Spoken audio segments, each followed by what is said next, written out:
Bom dia. Então, o tema de hoje, como já tinha sido anunciado, eu vou falar sobre teologia e avivamento. Obrigado, mano. Você está com sua Bíblia aí? Vamos abrir em Mateus capítulo 9, ler os versículos 16 e 17. Mateus 9, 16 e 17.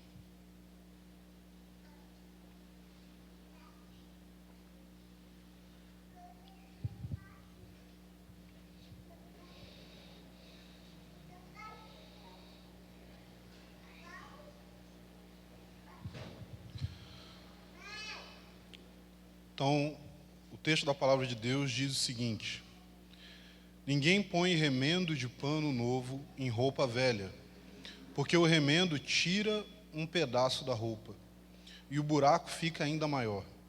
Nem se põe vinho novo em odres velhos, porque se alguém fizer isso, os odres se romperão e o vinho se derrama. Os odres se perdem.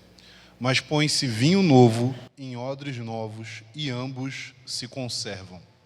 Então, essa passagem aqui, Jesus está respondendo um questionamento que foi feito a ele pelos discípulos de João Batista e outros religiosos. Era uma coisa que ficava na mente de todo mundo, porque eles olhavam para Jesus e para os seus discípulos e eles viam que os discípulos de João Batista jejuavam constantemente. Os fariseus e outros líderes religiosos também jejuavam constantemente, assim como seus discípulos. Mas os discípulos de Jesus não jejuavam. Eles olharam e falavam assim: vocês não são tão espirituais quanto vocês deveriam ser. Ou pelo menos de acordo com o que vocês estão pregando, vocês deveriam ser muito mais espirituais, vocês deveriam estar jejuando. E aí Jesus responde a eles falando essa parábola. Ele usa essa imagem, essa figura aqui, para falar sobre como que você não pode pegar um pano que é novo, colocar numa roupa que está velha, desgastada, porque aquele pano é mais forte do que aquela roupa, e aí ele vai produzir um rasgo maior. E assim como ele vai usar o exemplo do vinho e dos odres. Para quem não sabe, o vinho, quando era produzido na época, ele era colocado para envelhecer, geralmente, em um recipiente que era feito de couro animal, que era chamado de odre. Esse recipiente de couro animal, ele era muito propício para o envelhecimento do vinho, porque quando o vinho era colocado ali e ele começava o processo de envelhecimento, de fermentação, ele produzia gases, né? Não são esses gases que você está pensando. Mas o vinho produzia esses gases enquanto ele fermentava, e o que esses gases faziam? Eles expandiam aquele recipiente de couro. Então, pelo fato de ser um couro animal, ele era muito mais maleável. Então, ao expandir, ele se tornava maior, mas ele conservava o vinho ali, envelhecendo nas circunstâncias corretas. Então, Jesus está falando o seguinte: olha, é muito simples. Se você pegar um vinho que acabou de ser feito, e você sabe que ele ainda vai passar por aquele processo de fermentação e envelhecimento, ele ainda vai liberar todos aqueles gases que vão fazer com que o recipiente no qual ele se encontra se expanda. Se você pegar um recipiente de couro que já foi usado para isso, ele foi desgastado. Ele já esgotou a sua capacidade de expansão e, por isso, se você coloca um vinho novo ali, ele vai se romper. O que vai acontecer? Se o recipiente onde está o vinho se romper, o vinho vai se perder. E Jesus está dizendo: se você se deu o trabalho de fazer o vinho, você não vai querer que ele se perca, obviamente. E aí, o que isso tem a ver com o que eles perguntaram, né? Deve ser a pergunta que muita gente fazia a respeito de várias respostas de Jesus. Porque ele perguntava uma coisa, Jesus respondia e as pessoas ficavam assim: tá, ok, mas o que tem a ver uma coisa com a outra? E a passagem aqui, em específico, Jesus está explicando isso para eles, para dizer o seguinte: olha, vocês estão jejuando, mas os meus discípulos não jejuam. Por quê? Porque eles sabem que o jejum, ele tem a ver com uma expressão não só de devoção, mas ele tem a ver também com uma expressão de lamento. Ele tem a ver com expressar a falta de algo, ou melhor, expressar a superioridade de algo diante do alimento físico. Ele está dizendo assim, olha, quando você jejua, você está jejuando, e aí você tem vários exemplos bíblicos onde, por exemplo, a nação era convocada para jejuar por causa do juízo de Deus. Logo, se você pensar, cara, Deus vai trazer juízo contra a nação. O que é mais importante agora? Eu me alimentar e ficar satisfeito, ou eu ter certeza que eu não vou ser morto pelo juízo de Deus, pela invasão de uma outra nação? Ou então quando havia um perigo muito grande ameaçando o povo e eles jejuavam, como no caso lá de Esther, quando eles jejuam, por quê? Porque há uma ameaça contra a vida de todo o povo judeu. Então eles falam assim, a gente não vai comer, por quê? Porque comer agora e morrer amanhã não é um negócio que faz muito sentido. Mas deixar de comer agora, clamando pela misericórdia de Deus, tem a ver com a nossa sobrevivência a longo prazo. Então, o jejum, ele, em vários momentos na Escritura, ele é uma expressão de que o motivo pelo qual eu estou jejuando é mais importante do que o alimento agora, ou o motivo pelo qual eu estou jejuando tem a ver com expressar uma tristeza profunda no meu coração. No caso aqui, Jesus está no meio deles, ele está ali entre eles, e ele está dizendo que os convidados de um casamento, eles não vão jejuar na hora que o noivo está ali. Imagina, você vai num casamento, você chega lá, aí as pessoas te oferecem as coisas, os noivos estão lá, a gente queria que você estivesse aqui e tal, a gente preparou esse negócio aqui para receber vocês, e aí todo mundo vai e fala assim, olha, maravilhoso a gente está aqui, mas a gente não vai comer nada. A gente não vai participar de nada. Não faz muito sentido. Num momento de celebração, você jejuar. Jesus era o noivo que estava ali presente. Jesus era aquele que era o anseio do coração de Israel. E o fato dele estar ali fazia com que não tivesse sentido jejuar. Mas ele deixa claro que vai chegar um momento em que vai fazer sentido jejuar. Por quê? Porque eu não vou estar mais aqui. Porque aí vai fazer sentido vocês se lamentarem. Vai fazer sentido vocês sentirem falta. Vai fazer sentido vocês, assim, abdicarem do alimento, porque vocês estão dizendo, olha, a sua presença aqui entre nós é mais importante do que o nosso alimento. E por isso ele vai fazer essa comparação com o vinho novo e os odres novos. E você não pegar um vinho que não se encaixa no contexto daqueles odres. Agora, por que eu estou usando essa passagem aqui para falar com você sobre teologia e avivamento? Porque ainda que a passagem esteja falando disso que eu acabei de citar aqui, essa figura, ela se tornou muito presente em todos os ciclos quando se falava a respeito de avivamento e reforma da igreja. Quando a gente fala de reforma, a gente está querendo dizer uma reforma no sentido de voltar para uma teologia correta e para uma prática correta de igreja. A teologia, ela deveria ser o parâmetro que nós utilizamos quando a gente extrai das Escrituras quais são os padrões, tanto do que a gente deve crer, quanto do que a gente deve praticar.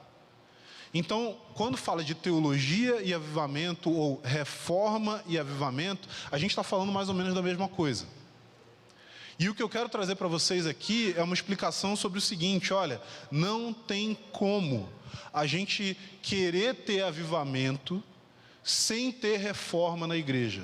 E não tem como querer ter reforma sem ter avivamento. Por quê? Porque querer reforma sem avivamento é ter os odres, mas não ter o vinho. E o objetivo dos odres é o vinho. O objetivo do recipiente é receber o vinho. Ele sozinho não tem sentido nenhum. Mas o vinho sem os odres, ele é derramado. E foi isso que a gente viu acontecendo na história, vez após vez. Para dar um panorama para vocês, eu queria explicar o seguinte. Por exemplo,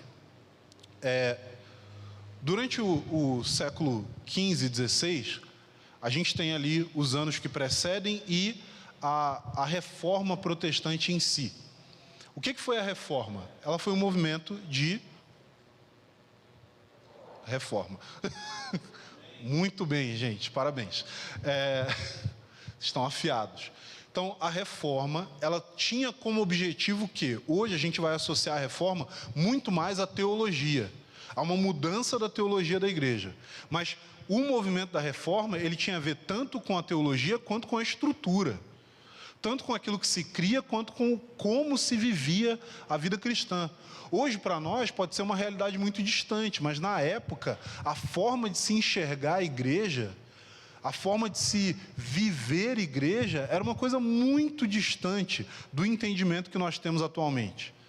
Então, os reformadores, eles tinham um zelo muito grande de querer mudar as estruturas da igreja para que essas estruturas fossem mais bíblicas, fossem mais coerentes com aquilo que a gente lê na Escritura. E por isso a pregação mudou, e por isso a liturgia mudou, e por isso o próprio prédio mudou, e muita coisa foi mexida. Inclusive, uma das principais doutrinas da reforma, quando a gente vai ler, estudar sobre o assunto, é a doutrina do sacerdócio de todos os santos, que infelizmente hoje ela está também distante da realidade de muitos que creem no Evangelho e que se dizem protestantes. Por quê? Porque a doutrina do sacerdócio de todo cristão diz que você, como indivíduo, é um sacerdote diante de Deus por meio de crer no Evangelho. Ou seja, não tem ninguém que fica entre você e Deus. Não tem um pastor que é o mediador entre você e Deus. Não tem um pastor que vai falar o seguinte: olha, Deus falou com você, mas ele precisa primeiro falar comigo. Porque se esse fosse o padrão bíblico, isso significaria que, se você é sacerdote, o pastor é o sumo sacerdote. Mas a gente só tem um sumo sacerdote, que é o próprio Jesus. Então, o nosso relacionamento com Deus, ele é guiado por um relacionamento pessoal. Nós temos a relação de ler as Escrituras, de interpretar a Bíblia, de entender o que está sendo falado aqui, e você, como cristão, tem responsabilidade nisso. Pode falar assim: ah, mas e aí? E igreja, e submissão, e autoridade? Não é disso que eu estou falando. A gente tem papéis diferentes no corpo de Cristo. A gente tem diferentes dons, a gente tem contribuição de cada um, mas as diferentes contribuições, dons e funções dentro do corpo de Cristo não invalidam a sua responsabilidade pessoal diante de Deus. Não invalidam. Então, a reforma veio para trazer uma mudança, ou melhor, uma volta para uma teologia mais bíblica, que não era fundamentada nas tradições humanas, e também para uma estrutura de igreja que fosse mais bíblica. Então, você pensa assim: ah, beleza, então a reforma fez isso. Olha, em partes fez, mas o próprio lema da igreja na reforma é igreja reformada sempre reformando. Se você nunca ouviu isso, isso é um tema muito comum. Qualquer pessoa de tradição reformada vai saber te citar isso daí, até em latim. Mas a questão é que igreja reformada sempre reformando, nem sempre está reformando. Porque a gente tem uma tendência a se prender a estruturas humanas, uma tendência a se prender em tradições mortas, e isso daí deixa de ser uma igreja que está sempre reformando e passa a ser uma igreja que só reformou uma vez. Para a igreja estar sempre reformando, ela precisa estar sempre olhando para a Escritura, para a sua experiência, para a sua teologia e avaliando se a gente de fato está andando de maneira coerente, não só com o que a Bíblia diz, mas também com o tempo no qual nós estamos vivendo. Existem coisas que fazem sentido em determinadas épocas, e existem coisas que vão fazer sentido em outras épocas. Tem um momento na história em que precisava-se enfatizar a necessidade de não ser moralista. E existe um momento na história em que vai ser necessário se enfatizar a necessidade de não ser libertino. Existem momentos específicos na nossa vida que nós precisamos olhar para determinadas doutrinas. Se uma pessoa está vivendo uma vida de pecado, eu não chego nessa pessoa e falo assim, cara, você precisa crer mais na graça de Deus. Não, porque se ele está vivendo em pecado, isso quer dizer que algum tipo de distorção a respeito da graça de Deus está acontecendo na mente dele. Então, a gente vê uma reforma que começou a acontecer, mas que precisa continuar acontecendo. A igreja reformada sempre deve estar se reformando. Do contrário, a gente vai cair naquilo que um teólogo disse, em que a gente, ao invés de seguir as tradições que foram deixadas, nós vamos cair no tradicionalismo que gera morte. Esse teólogo ele falou a seguinte frase, que a tradição ela é a fé viva dos mortos. Tradição é a fé viva dos mortos, mas o tradicionalismo é a fé morta dos vivos. O tradicionalismo é quando a gente abraça determinados pensamentos e práticas sem reflexão, sem diálogo, sem conferir com a realidade, sem olhar com um novo olhar para as Escrituras, sem ser intelectualmente honesto para admitir, olha, eu pensava errado. A gente não está aqui como igreja com uma proposta de ter doutrinas de estimação.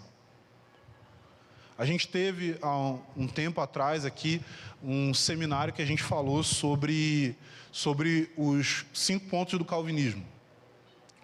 E eu lembro que na época eu peguei alguns livros para ler, para me preparar para o seminário, e eram livros que falavam contra o calvinismo.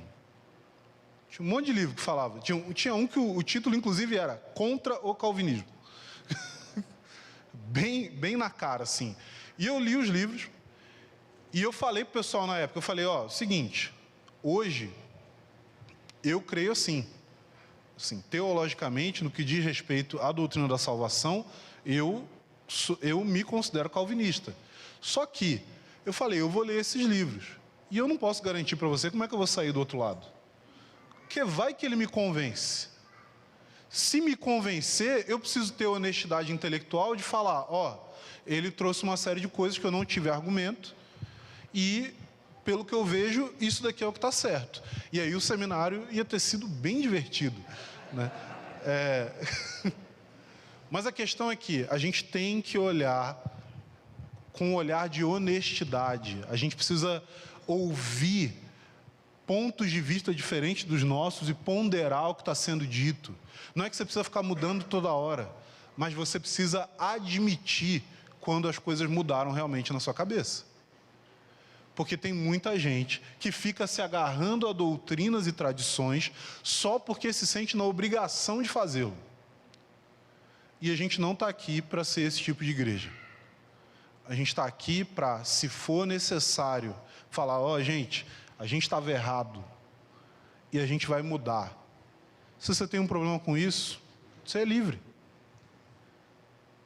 Mas a gente não pode ser desonesto em relação ao que a gente de fato crê.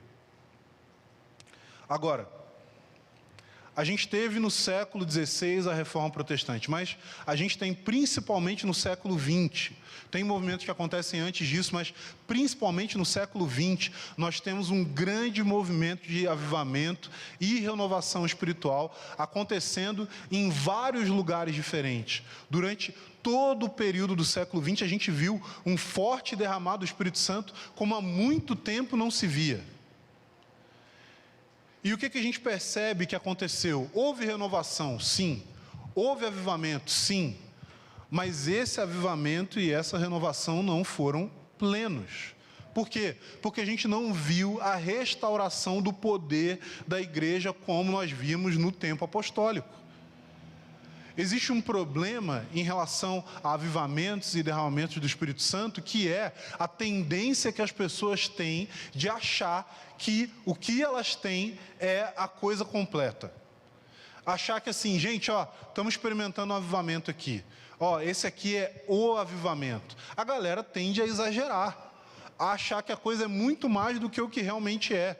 E tem gente que parece que tem problema de você ser sóbrio em relação ao mover do Espírito Santo. Tem gente que parece que fica ofendida, porque a pessoa ela está experimentando algo tão incrível para ela, que você de alguma forma colocar aquilo ali em perspectiva para ela é ruim. Mas gente, a gente não está aqui para fazer estardalhaço com o que acontece conosco. A gente está aqui para buscar aquilo que Deus quer fazer de fato. Então, cara, tem muito mover que é só forçação de barra. Tem muita manifestação que é só imaturidade emocional. Tem muita coisa que as pessoas colocam como pressão e expectativa de outros, de como você precisa reagir diante daquilo que a pessoa está sentindo. Mas deixa eu te falar um negócio, no avivamento de verdade, não precisa discutir o que está acontecendo. Não precisa argumentar que Deus está movendo. Não precisa convencer alguém que aquilo ali é o grande avivamento. Porque dá para ver. Porque dá para sentir. Porque dá para perceber. E você não precisa ter qualquer diálogo com ninguém sobre isso. Porque todo mundo sabe o que está rolando. Então, gente, eu sei que vai ter forçação de barra. Eu sei que vai ter exagero. Mas a gente também não pode assumir a postura de ver o exagero de outro e se fechar para aquilo que Deus pode fazer.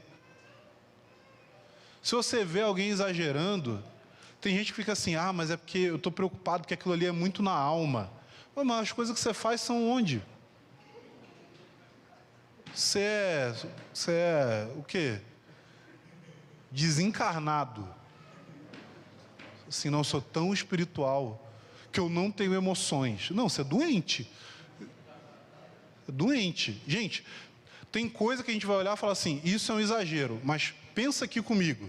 Se a gente está falando do Deus que criou todas as coisas, do Deus que sustenta toda a matéria e tudo que há no mundo hoje, por meio do poder da sua palavra, a gente está falando desse Deus operando com esse poder que ele usou para criar o universo e todas as outras coisas.